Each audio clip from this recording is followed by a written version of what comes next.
Tired of cookie-cutter logos? Let's craft a unique H logo in Adobe Illustrator using simple shapes. First, create a new document. I'm going to use a 1000 by 1000 pixel artboard, but feel free to choose your own dimensions. Select the rectangle tool from the toolbar, or press M on your keyboard to activate it.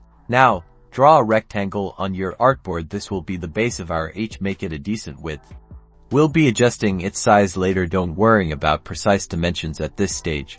Next, duplicate the rectangle. You can copy and paste, or for a faster method, select the rectangle, press V to select the selection tool, hold down the Alt key or Option on a Mac, and drag the rectangle to the right. This creates an exact copy.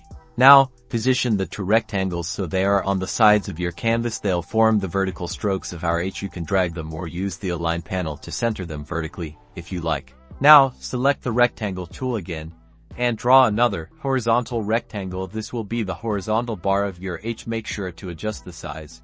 We want the horizontal rectangle to fit between the other two rectangles. Position this horizontal rectangle to perfectly connect the two vertical strokes, completing most of the H shape. Then selecting all three and using the Unite tool. There you have the H shape. It's a solid base to work with, giving you a foundation for personal branding. Now, feel free to refine the design, change the colors, experiment with different styles using the tools, and add details to make the logo really pop. You can also try out different fonts and styles. Keep experimenting and have fun, so get creative, and don't be afraid to try new things. And there you have made your custom H logo using basic shapes and some tools. Have fun branding.